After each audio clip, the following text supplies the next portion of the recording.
हाय dears, कैसे हैं आप सभी। और आप सबका जो है नया लेसन है जीएसटी पे। वाउचर जीएसटी में हमें कैसे बनाना है। जैसे हमें सेल जीएसटी का बिल काटना है वो सिंगल, जो आपने पिछले लेसन में पढ़ा। यदि मुझे मल्टी जीएसटी लाना है तो कैसे हम लाएंगे। और मल्टी जीएसटी का मतलब होता है कि एक से अधिक यदि हम टैक्स लाते हैं तो उसे हम मल्टी जीएसटी बोलते हैं। जैसे सपोज करिए कि यदि आपने 4 आइटम परचेज किया, 4 आइटम में 3 आइटम्स जो है उस पर है 18% का जीएसटी, और एक आइटम जो है सिंगल उस पर है 28% का जीएसटी। अब 2 बार तो जो है बिल बनना नहीं है, कुछ रूल्स होते हैं। सेम डे में एक बार में एक ही बिल बनते हैं। तो वो कैसे जो है हमें बिल पे चढ़ाना है दोनों कैटेगरी को, यानी 28% एंड 18%, दोनों को मुझे सेम बिल पे कैसे एडजस्ट करना है, ये सारी चीज़ें हम आपको सेल के वाउचर में जो है मेंटेन करना सिखा रहे हैं।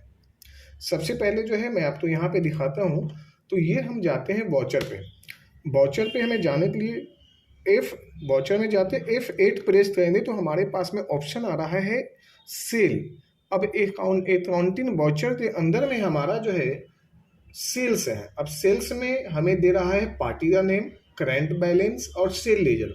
लेकिन जब यहाँ पे सेल लेजर दे रहा है, जहाँ पे ये मेरा माउस जा रहा है, यदि यहाँ पे सेल लेजर दे रहा है, अब भी यहाँ पे आप 18% देते हो, तो ये कैसे वेरीफाई होगा कि ये 18% यहाँ पे रहना है या 28% रहना है। क्योंकि बिल पे आपको 4 आइटम लेना है और चारों में से जो है टैक्स वो डिफरेंस है। तो हमें यहाँ पे जो रखना है, या तो 18% भी नहीं रख सकते हैं, ना तो 28 रख सकते हैं। इसलिए रखना जो है यहाँ पे हम कर देते हैं सिंपल सा, जो लेजर है सेल का उसे हटा देते हैं। ना तो 18 रहेगा और ना ही तो वो 28, या ना तो 12, या कुछ भी लेजर नहीं रहेगा। वो ओनली फॉर वहाँ का जो ऑप्शन है वो हिडन हो जाएगी, यानी वो हाइड हो जाएगी, वो शो नहीं होगी। अब हम सबसे पहले जो है यहाँ पे प्रेस करते हैं F12।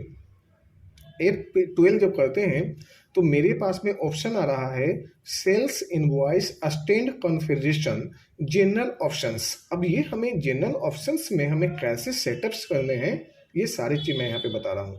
जैसे पहला है use common ledger account for item allocation. Means यदि मुझे लेजर तो यहाँ पे अकाउंट लेजर तो अलाउ करना है तो यस रहने दे, या नहीं करना है तो नो रहने दे। बाय डिफ़ॉल्ट यहाँ पे यस होती है। ये जो पहले से जो होती है बाय डिफ़ॉल्ट वो यस होती है, आपको यहाँ पे नो रखना है। अब मैंने यहाँ पे नो कर दिया। नो करते ही मेरे पास में ये यहाँ पे हो गया क्लियर। अब मेरे पास में यहाँ पे जब देखते हैं तो 2 ऑप्शन बचा है। एक तो पहला है पार्टी नेम और दूसरा जो है करंट बैलेंस, यानी शेष राशि मेरे पास में। अब हम यहाँ पे मल्टी फॉर्मेट पे हम पहुंच चुके हैं, यानी अब हमें यहाँ पे मल्टी लेजर के साथ में काम करना है, मल्टी आइटम्स लेने हैं। हमने यहाँ पे बिल नंबर, इनवॉइस नंबर पे कुछ भी 4 डिजिट में ले लेते हैं, देन ऑब्लिक ला लेते हैं, एंड जो है पीरियड जो है वो हम देते हैं 2023 यानी 2023 टू हमने यहाँ पे 24 का एंट्री ले लेते हैं। अब हमने यहाँ ले लिया, पार्टी का नाम पूछा जा रहा है तो यहाँ पे हमने सपोज करो अंबुजा म्यूजिक प्राइवेट लिमिटेड, हमने यहाँ पे पार्टियाँ यहाँ पे ले लेते हैं। अब पार्टी लेने के बाद में यहाँ पे पूछ रहा है यहाँ पे डिस्पैच डिटेल, यानी जो डिस्पैच होगा उस पार्टी का डिटेल्स हमें यहाँ पे देना है। जैसे dispatch document number, dispatch through, किसके थ्रू माल जाएगा, डेस्टिनेशन कहाँ जाना है, फिर एंट्रोसम डेट देना है, एंड जो है डिपोर्ट, यानी यदि एयरपोर्ट से यदि बाई शिप से जा रहा है तो डिपोर्ट करिए, एंड बिल टू लीडिंग देना है, एंड जो है मोटर वाइटल्स नंबर, यदि कोई गाड़ी से जा रहा है सामान तो उसका जो है आप जीएसटी बिल पे मेंशन करिए कि उस मोटर वाइटल्स जो भी हैं उनका नंबर्स मेंशन करना होता है। बट हम यहाँ पे सिंपल सा देते हैं डिस्पैच डॉक्यूमेंट नंबर, ये नंबर दे दिया। डिस्पैच डेस्टिनेशन सपोज करो मैंने देता हूँ नोएडा में ही रहने देता हूँ। डेस्टिनेशन ये थ्रू में देता हूँ रोडवेज, ये है road and ways, roadways. Destination में हम दे देते हैं जगह का नाम, यानी नोएडा। अब हमने यहाँ पे नोएडा ले लिया। अब यहाँ पे ये रहने देते हैं डिपोर्ट, एंड यहाँ पे 1 यूपी नंबर, यूपी, देन इस तरह से जो है हमने नंबर्स ले लिए। अब यहाँ पे ये लिया। अब पेमेंट कैसे देना है, मोड ऑफ पेमेंट, यानी पेमेंट आपको चेक लेना है या कैश लेना है, ऑनलाइन जो भी लेना है। अब हमने मोड ऑफ पेमेंट में यहाँ पे कैश ले लिया। अदर रेफरेंस, यानी कोई अन्य रेफरेंस है तो जैसे मैंने यहाँ पे ले लिया रिलायंस, एंड यहाँ पे ये लिया। टर्म ऑफ डिलीवरी 2 बार में 3 बार में जो भी लेना है आप ये ले लेते हैं। जैसे ही हमने यहाँ पे लेते हैं तो ये मेरा जो है प्रॉपर जो है हमने यहाँ पे ये ले लिया अंबुजा एड्रेस। जैसे एड्रेस में मैंने यहाँ पे दिल्ली ले लेते हैं और यहाँ पे ये ले लिया, डन कर दिया। अब यहाँ पे 0 नंबर 09 यहाँ पे मैंने एडजस्टमेंट कर लिया, यहाँ से ये इस तरह से इंटर। अब हमने यहाँ पे पूछ रहा है यहाँ पे मुझे भी कि लिस्ट ऑफ लेजर, यानी हमें जो है प्राइस लेवल लेना है। हमने यहाँ पे डेल रहने देते हैं। और अब हमने पहला जो सामान लेते हैं, सपोज करिए कि मैंने यहाँ पे कीबोर्ड ले लेता हूँ, ये मेरे पास में है कीबोर्ड। अब यहाँ पे नॉट एप्लीकेबल, ये जो है पहला चीज़ है जो है हमने यहाँ पे ले लिया, देन ये ले लिया। अब यहाँ पे 3 पीस है, 3 पीस में मैंने कीबोर्ड 1 पीस ले लेते हैं, ये हुआ जी। अब रेट इसका सपोज करिए मैंने 650 रुपये का रेट दे दिया, डिस्काउंट देना है 5% डिस्काउंट भी दे दिया। पहला इंटर मेरा ये हो गया। ये मेरा जो जीएसटी है यहाँ बोल रहा है पार्टिकुलर जीएसटी 18%, ये पहला ऑप्शन है। अब दूसरा हमें बोला था ना कि 18 भी है, 28 भी है, 12 भी है। अब मुझे 28 का आइटम लेना है तो मैंने यहाँ पे ले लिया रैम, यानी ले लेते हैं 8 GB का रैम। अब 8 GB रैम ले लिया मैंने।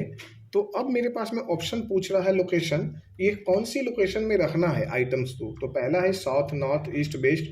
हमने सपोज मेन लोकेशन से उठा लेते हैं और यहाँ पे 2 पीस ले लिया। अब हमें रेट देना है, हमने यहाँ पे 2000 प्लस कर देते हैं, यानी 2500। देन हम यहाँ पे प्रेस करते हैं 10% डिस्काउंट, यहाँ पे 10% डिस्काउंट दिया, ये लिया।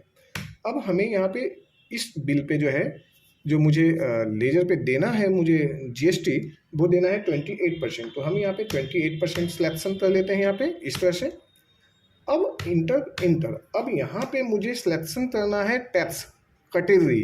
तो यदि ऊपर में 18% है तो मुझे सेल में आउटपुट लाना है, यानी इस बात तो सबसे ज़्यादा नोट करना है टू द पॉइंट्स कि सेल में आउटपुट होता है, परचेज में इनपुट होता है। यानी सेलर जो होता है वो जब बिल बाहर देता है तो कस्टमर उससे पेमेंट देता है, यानी कस्टमर इनपुट देता है और सेलर आउटपुट देता है। यानी हम इस तरह से जो देने, यानी हम जब बिल बना रहे हैं सेल का, तो नीचे जो कैटेगरी होगा जीएसटी का उसमें मुझे देना है आउटपुट, और ऊपर में जब है 18% तो उसका 50% यानी आधा, यानी 9% आउटपुट लेना है। जैसे आउटपुट 9% लिया, उसका पैसा आ गया। देन 9% CGST लेते हैं, उसका भी पैसा आया। अब ऊपर एक और भी आइटम है 28%, उसका जो है 50% मीन्स 14, यानी आउटपुट 14% हमें लेना है। यहाँ पे 14% ले लिया, ये भी पैसा बना। फिर मैंने 14% ले लिया, पैसा बना। यदि आपका यहाँ पे पैसा नहीं आ रहा है, इसका मतलब आपका बिल गलत है। तो ये हमने यहाँ पे इंटर कर लिया, ये कंप्लीट, ये बिल रेडी हो गया। तो इस तरह से जो है ये आपका मल्टी जीएसटी हो गई। अब इससे मुझे प्रिंट निकालना है, तो हमें जाना है ओनली फॉर डी, यानी जब तक आपका डिस्प्ले नहीं हो जाता है, डी से डिस्प्ले, डी से डेबूट, यानी डेबूट पे ये शो हो गया बिल आपका मल्टी जीएसटी का, ये यहाँ पे ऐसे। अब यहाँ पे मेरा मल्टी जीएसटी है, प्रिंट करते हैं अल्ट P और यहाँ पे लेते हैं यस। देन मेरे पास में ये आ गया, तो ये कंप्लीट बिल है। ये बिल आपका इसी तरह से प्रिंट होता है और ये कंप्लीट बिल आपके सामने आया है जिसमें दिया हुआ है, इसका एचएसएन कोड है, output GST, no GST and input GST, वो सारा चीज़ यहाँ पे मेंशन है, कितना टैक्स बना है, क्या डिटेल से, ये पूरा कंप्लीट बिल है। इसी तरह से पार्टी को बिल काट कर दिया जाता है। अब आप इसे कंटिन्यू प्रैक्टिस करिए। Thank you so much.